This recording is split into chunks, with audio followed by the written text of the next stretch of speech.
Well, we have been busy out in the field, since May. Yeah. We haven't got a chance to sit down and do this recording. But here we are. Recap since May, June, July, August we took the month off, and then September. So let's just kick things off into May. What happened? We got the whole gang together. And yeah, we got Ontario Sasquatch, Peter from Ontario Sasquatch, and Dennis and Christina from Upper Canada Sasquatch joining this trip. It was a good time on the whole, but we did have some things to report that happened. We actually went up there and got the surveying equipment like we were talking about and trying to establish the height of that eye glow. And yeah, you guys went up last September of 2022, and I wasn't able to attend on that one. We did cover that on a previous podcast. Here's a clip right now. We'll run it as we're talking. So. Yeah, and yeah, you got that eye shine and the figure walking across as well. Yeah, we had the eye glow that came out. It wouldn't come out with night vision, so we switched over to the thermal. And with the thermal, we were able to catch a secondary figure walking in front of that initial eye glow subject that we're documenting on video. And so you got it, though. You got it. We did. And we established with the surveying equipment, it was around 9'3". So yeah, you guys put the little scope thing. I'm not familiar with the equipment. I've only seen it used, but you put the scope in where you were sitting under that woodshed, looking out, and it passed by. Well, how far away? 50 feet? 75 feet away. And then from there, a secondary subject went down that one trail and carried on. And again, everybody was accounted for. They were inside that cabin. Yeah. Because it was pouring down rain. That was that. And then we moved off into later on that evening. We're sitting around the fire. Must have been about 3:30 in the morning, maybe 4 o'clock. Mm-hmm.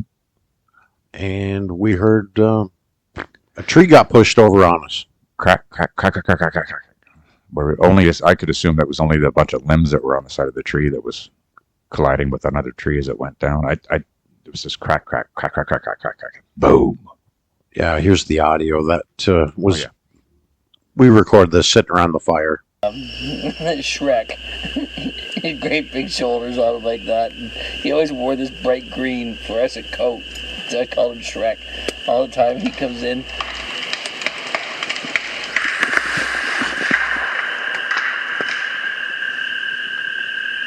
That was his side of the track.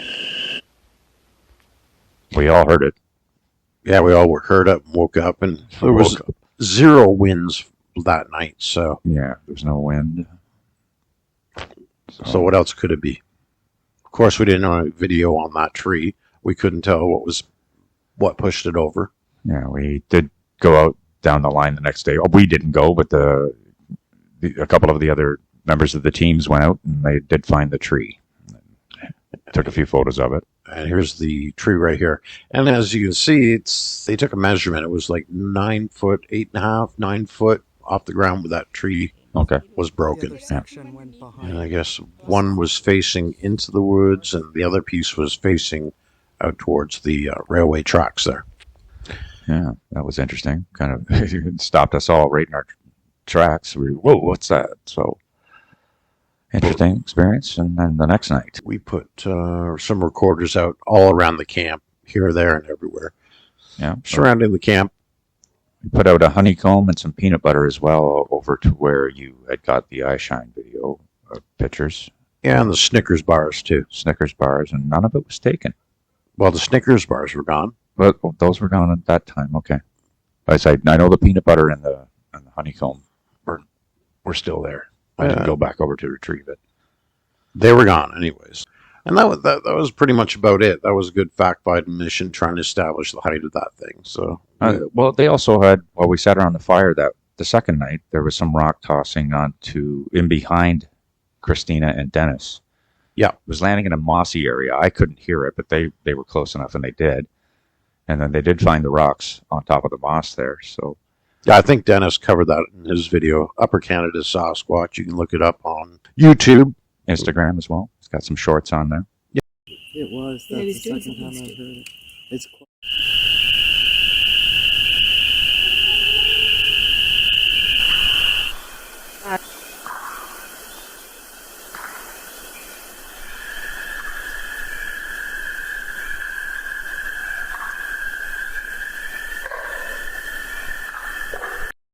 Yeah, go check him out. Hit the subscribe and check out some of his videos if you want to get some visuals there.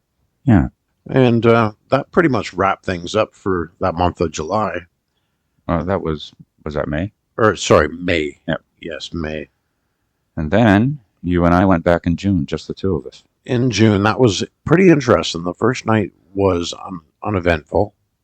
Well, it was in the hours that we were there, we were making hot dogs and stuff like that. There was no fire. There was a ban on the fires, so we only had a little barbecue with us to make something to eat. And we did hear either a limb break or a strike on a tree with another stick. Like it was a crack, crack. And of course, we didn't have any recording equipment out because it's nice to have them out there, but it doesn't prove anything. True. So that's the only problem. You can have like a mentally challenged person like making funny noises out in the woods, but you don't have a video camera showing what's making that noise. It really doesn't prove anything. Yeah, we got a couple of almost like a bark, Yeah. like that, like down by the tree line. He has the owner of the cottage that we were at it's his hunting cabin, and he does have a target. I don't know how far away that is, a good 150 feet, and it's 8 foot up. And I know that the owner has reported that he had seen eye shine above that target, and it ducked down a couple of times when he put the lights on it. So there's pretty tall beings back there. But yeah, we only heard a couple of barks, 3 of them, and then about 4 or 5 limb breaks on that first night on the Friday into Saturday morning. But the interesting thing that happened was, we put out the Snickers bars that night too. Yeah. On the first night, there's a shed out in the middle of the field there, and we stuck the Snickers bars. I opened 2 of them completely, stuck them into the shed boards, and opened another one partially and another one halfway. And when we returned on Saturday night, 3 of the Snickers bars were gone, except for the halfway opened one.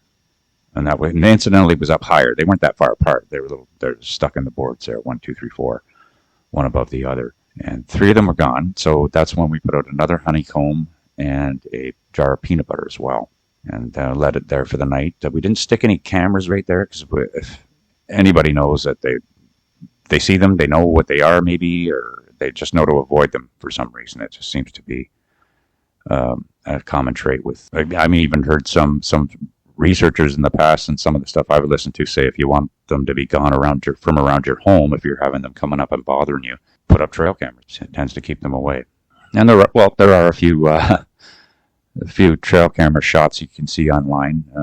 It must have just had a stupid one step in front of the camera, not realizing they were there. Oh, that's interesting. And that was then. So the mosquitoes were bad there. So you went out and did some fogging. Yeah, that's right. We parked and got as close as we could, and I started to move everything up to the cabin while you flew a drone around the area. Well, we flew the drone to cover you since, going off by myself. Yeah. So. I got you covered from above. We got some footage of you like fogging the area out. Yeah. You got those yard and deck spray, those orange ones from Off. They spray out and fog, so make sure you stand up if you ever use them. Don't breathe that stuff in, but yeah, we're not sponsored by it. So. No, we're not. But we used those 3 cans and cleared out all the mosquitoes, everything downwind of us, so we had a better night. Anyhow, we used Thermacell. I think that's what really worked. No, yeah. I highly recommend the Thermacell. And what happened when we came? Well, we sat in the car for a bit to clear the fog out of the area, about 30 minutes. You're busy doing the fogging thing. I brought the drone back since, you weren't taken. And I flew it down the tracks to like the little bend in the track goes around. Flew it back and put her back in the car, loaded everything up, and then we started making our way across the track, and we heard the Sasquatch howl. Yeah, we were right in the middle of the railroad line. To me, I thought it was, just for a split second, I thought it was the railroad. I thought it was the train whistle, train horn, and then realized quickly in the other half of the second that it wasn't. Nope.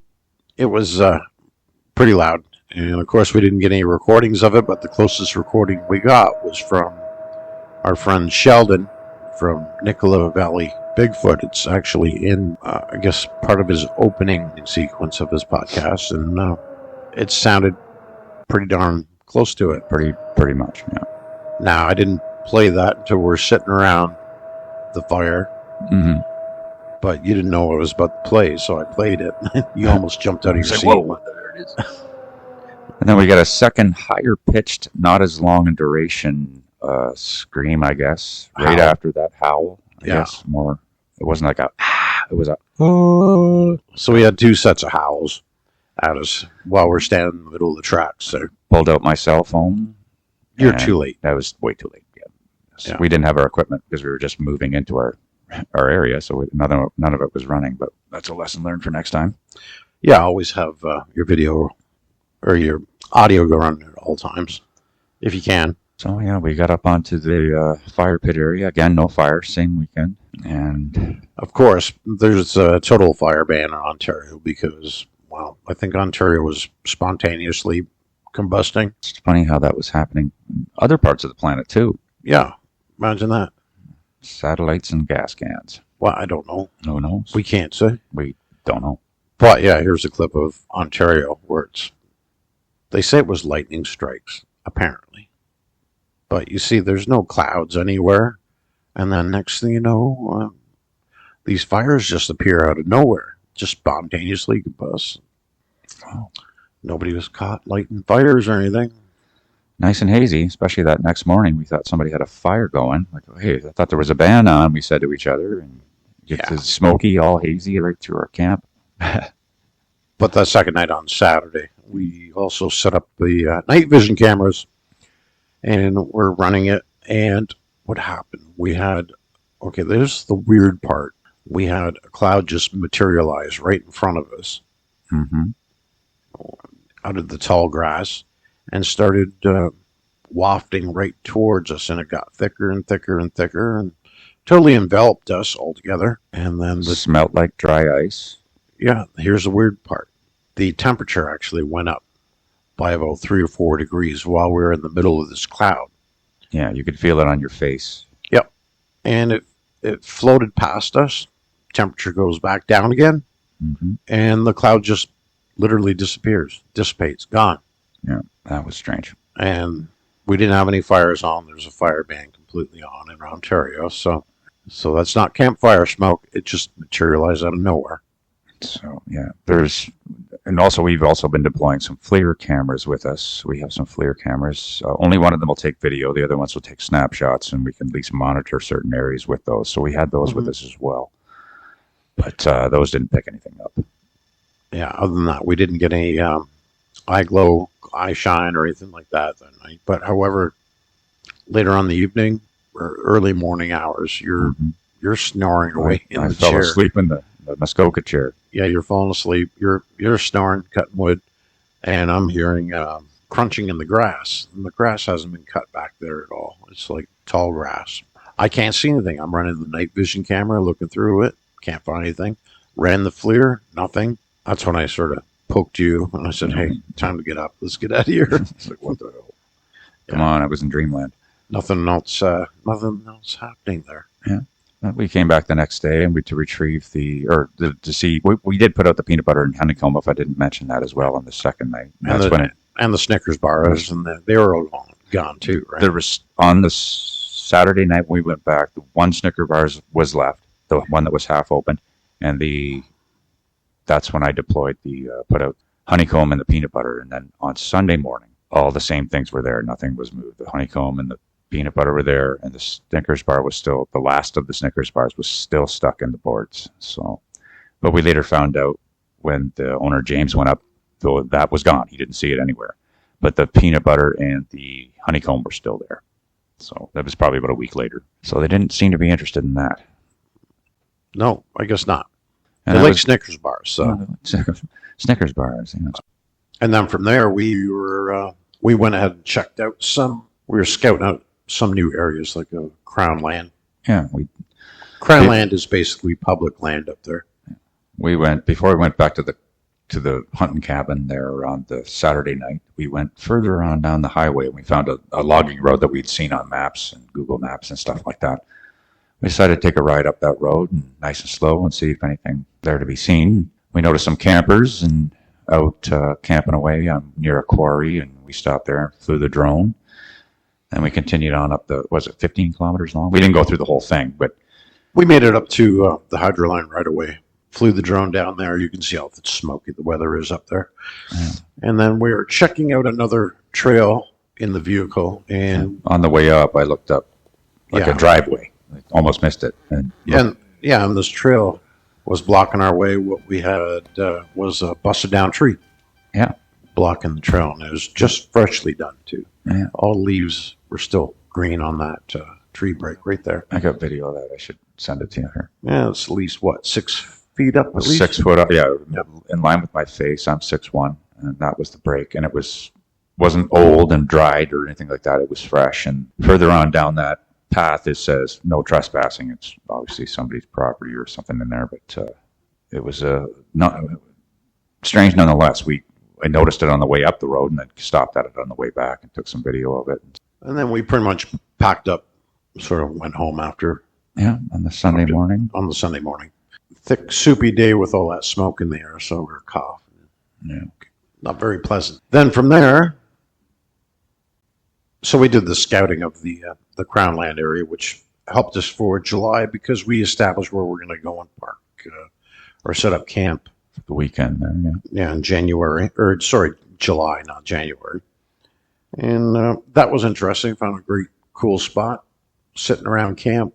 And we had some party goers. Yeah, some party goers come up from across the lake. They're originally hoping to get our campsite, but we were already set up. Our tents have already been established, and one of the guys came peeling up in his vehicle, and I guess got pretty cheesed off that we were already there. So he just turned around and gunned it to make sure that he expressed exactly that he was a little angry that we took a spot. So anyhow, I wasn't on this trip, incidentally. And what can we say?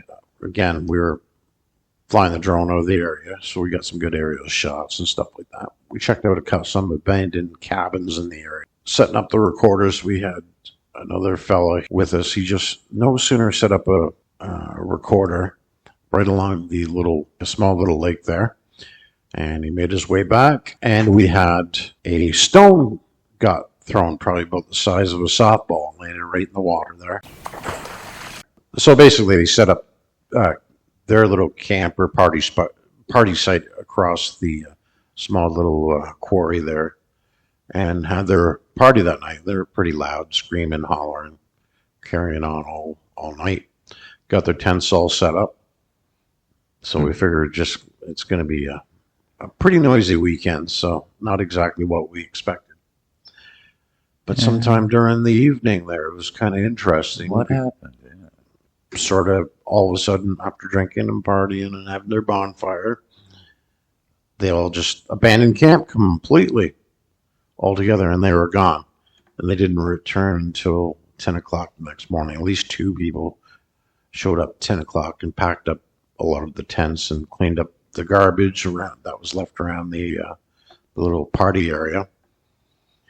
And, after listening to the recorders here, we sort of picked up something snapping and crashing through the bushes there. So, and made a small little vocalization that we managed. So who knows, maybe something was messing with them that night. We didn't think of getting over there. Somebody should have questioned them. Hey, why'd you guys leave abruptly during the nighttime? Yeah.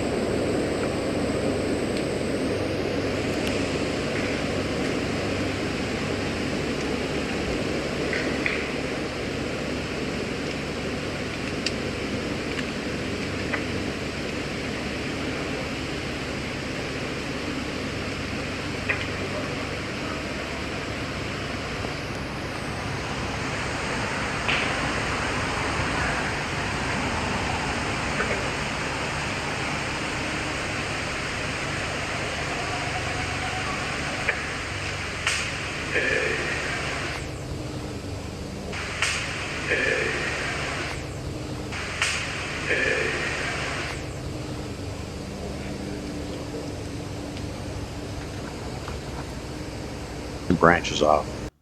Wow. The old hey. Interesting, but maybe that had something to do with it. Maybe. With their campers taking off in the middle of the night. Probably walked over there and took a beer and said, "You won't believe me. Nobody's going to believe you." probably And then not. they said, well, we're already here. We want to keep our beer. So, Other than that, nothing else happened to us other than, like I said, the recordings we got. We had something like a softball land in the lake there after we set up the recorders. And no, it wasn't a beaver or anything like that, because absolutely throughout the whole weekend, we never seen a single beaver slap the water. It wasn't a slap on the water. It was there was no sign of beaver around. It's a quarry with all kinds of rocks and rubble in it. Yeah. Some water, of course, but there's no fish in there either, because there was absolutely no fish jumping at all during that whole weekend there. But it was definitely something that got thrown. We flew the drone over, and there's a nice little collection of rocks all over the place in there. So like I said, yeah, you said it was a quarry, and that's exactly what it was. yeah, it's. I don't know if it was actually a quarry, but it's lots of rubble in there. So it looks like they were dumping in there, or at least part of the road making process. Probably. And then we'll jump forward to August, which basically nobody went up to. We took August off, I think. The whole crew took August off. We had family stuff to do. It was August. It was summertime. So yeah. But what happened? I think James's brother-in-law, the owner of the camp up there, his brother-in-law came up, and what do you recall him telling us? Yeah, he told the story again last weekend. He had mentioned that his brother-in-law and the family were up there. Now they're non-believers, and they had made some stuff on the barbecue, some food. I think it was chicken skewers, chicken kebabs, and some other items on the barbecue. And that barbecue was in the covered deck area on the porch, not outside. Now, that is an open porch. There's no screens on it, as I can recall. But in the middle of the night, he had heard the barbecue lid go up and then go back down. Clunk. Not a slam down. It was put down, but not quietly, but not slamming it either. So it didn't just fall or anything like that. So basically, half the food was missing. Gone. Yeah, half the food was gone. Half of it. But I don't know why they didn't take it all, but maybe they were being nice. If it was a bear, I think it would have took the whole thing and probably flipped the barbecue over and trashed the porch. So that was kind of interesting. And then I think James also mentioned something about him sitting around the fire. Now, it could have been another family member. Again, another non-believer, and he was being surrounded by a bunch of 400-pound owls hooting at him. Yeah. So he still doesn't want James talking to his kids or anything about it, because apparently his kid was up there and spotted one looking from behind the shed. Yeah. And he said, I just seen a monster out there. And of course, the kid got berated because there's no such thing as monsters. Nope. So anyways, that being said, maybe we have some more believers.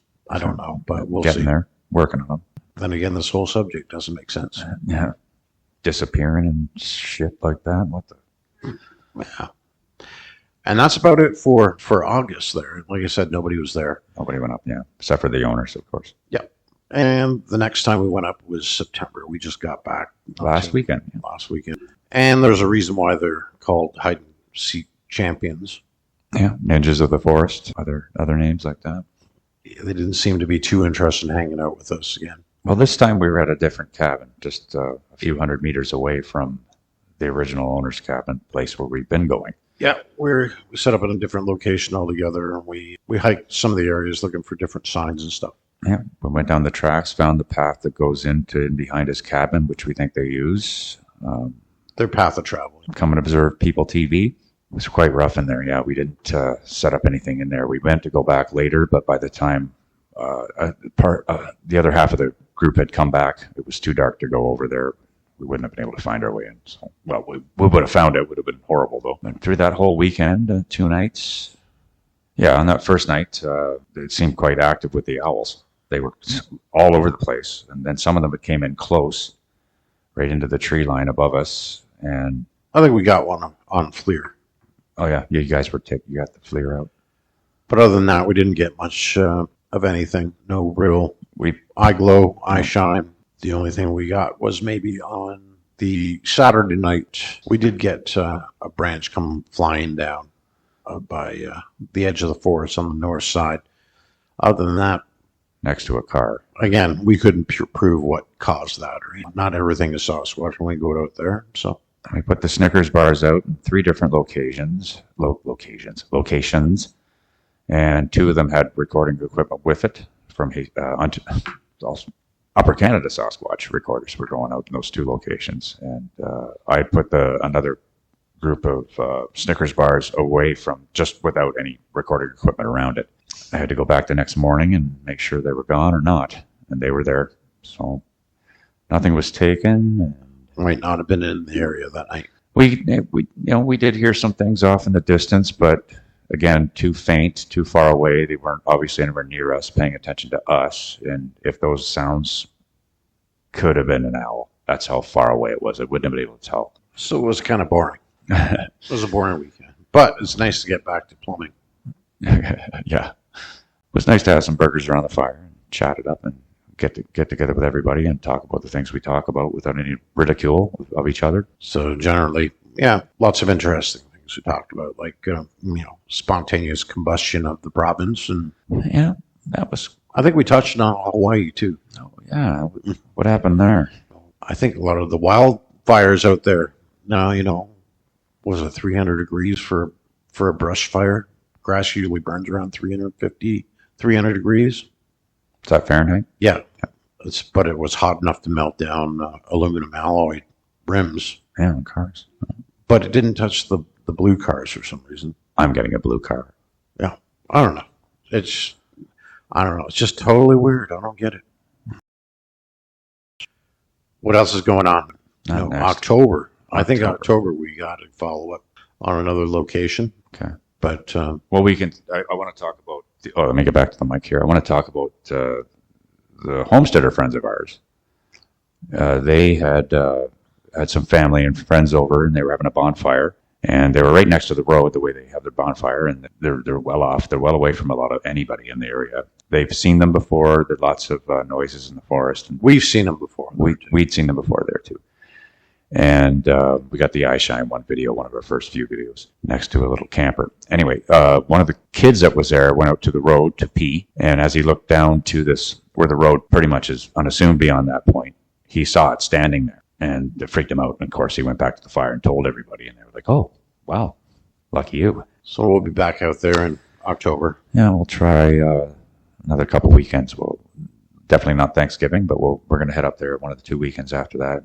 Hopefully it won't be too cold, and we can see if we get anything more with that follow up with that site. No, we got global warming. It's going to be like 30 degrees out there. No, I'm bringing my bikini. I'm bringing palm trees to plant. I'll bring my sangria, a little bit of vodka and stuff. I don't drink. Oh, did you quit? Yeah. No, I didn't know. Just like that. Yeah, that's an update for them. They're looking forward to seeing us come up, and we got a little bit more. Like I said, with the FLIR, we got the FLIR equipment now. We got 2 Scout cameras for FLIR, and we can use those and set them up and let them record. And that pretty much wraps things up. What other news we got to cover here that we're working on? I guess is our Project Overwatch. If you're not familiar with it, it's our thermal drone project. It's a GoFundMe campaign we've set up just to see if we can get at least 1 drone. Our goal is 3. Chris and the rest of the team, we all have drones. And you can see just from the footage that we have, but there's limitations. It's only daytime use pretty much, and you can't fly them in high winds. You can't fly them when it's raining. And of course, you can't fly them at nighttime because we don't have the thermal sensors in them. And it doesn't really have that much electronic advancement as far as doing mapping missions and stuff for investigations and stuff. We're looking for thermal drones, forward-looking infrared drones, and that's part of the Project Overwatch's goal is to get us at least 1 going into next year, and but 3 for the 3 different groups, like 1 for each of us. And when we work together, of course, we'll deploy them all together. We'll just put on the here's their ad. Uniting forces. 3 Sasquatch research groups joined together to fundraise for thermal imaging drones. For years, we've been scouring the woods for evidence and analyzing data to uncover the truth about Sasquatches. But we face a major challenge. Sasquatches are incredibly elusive creatures, and it's difficult to spot them in the dark or in dense foliage. However, our methods tend to bring them in. And having thermal eyes in the sky will play a key role. That's why we need the latest technology to aid our ground crews in their surveillance operations. Ontario Sasquatch, Hastings County Sasquatch, and Upper Canada Sasquatch, who are joining forces to purchase 3 thermal imaging drones. We want to base these assets in 3 locations in Ontario, where we have identified hotspot investigation areas, and will provide quick deployment opportunities without to travel long distances. Our goal is to provide both ground support for surveillance operations and overwatch on our night operations teams. These drones are equipped with state-of-the-art thermal imaging and visible light spectrum cameras, which can detect heat signatures from up to 100 meters away, making them ideal for spotting Sasquatches. They'll provide us with the critical intel we need to plan and execute our missions, along with high-lumen searchlights to illuminate subjects and target species and capture video with conventional video cameras. We're launching a crowdfunding blitz on podcasts, video, and social media platforms to raise $50,000 to support this mission. We're asking for your help to make it happen. We will not be deterred by the opinions of naysayers and self-proclaimed experts that have produced nothing new to date. Expertise is important, but it is not the only factor in determining the success of a project. Our team members have a unique perspective, approach, and methods that we believe sets us apart from others in the field. We are confident that our project will be successful. We invite you to be a part of this coming discovery. We invite you to play a part of making history with your contribution. No matter what amount will help make it happen. Help us unleash the power of technology in Sasquatch research. So yeah, there you go. If anybody's interested in seeing us move forward with this project, please donate at least $1. That'd be nice. $1. We can get a coffee or 2 around here. So. But we'll definitely, any donations that we've received so far are sitting in safely in a nice account. And DJI drones. It's the M30T that we're after. Yeah, and specifically. DJI, they're kind of cheap. They don't want to sponsor us. They don't want to give us one for free. Yeah, you'd think they would, you know. Yeah, you know. DJI, you suck, but we like your drones. If anybody wants to donate a helicopter as well, we can use one of those. Yeah, what's a particular model we need? The McDonnell Douglas 600N. All right. He's the helicopter expert. Yeah. That'll get us around. Yeah. So there we are. So I think that's pretty much it. Our drone project. So if you're able to support, even $10, $5, $2, yeah, whatever you can afford. It's Project Overwatch. Project Overwatch on GoFundMe. Should be able to find it there easily enough, and the links are provided below. That's right. And that'll cover 3 drones. That'll cover 3 locations in Ontario. That way we have fast deployment, and we don't have to travel, 2, 4 3, or 5 hours, 6 sometimes. hours to go and do an investigation. We can have these drones set up at 3 different locations with drone pilots or operators already qualified and ready to pop them up in the air. Yeah, those drives up to past Barrie and Perry Sound and those areas. And maybe we can catch those bastards that are lighting Ontario on fire. Maybe we'll solve that problem too. Yeah. A couple of guys, gas cannon, and book of matches. We'll catch them. Anywho, I think we're done for today. Yeah. Thank you for listening to Hastings County Sasquatch. This is Daryl and Chris signing off.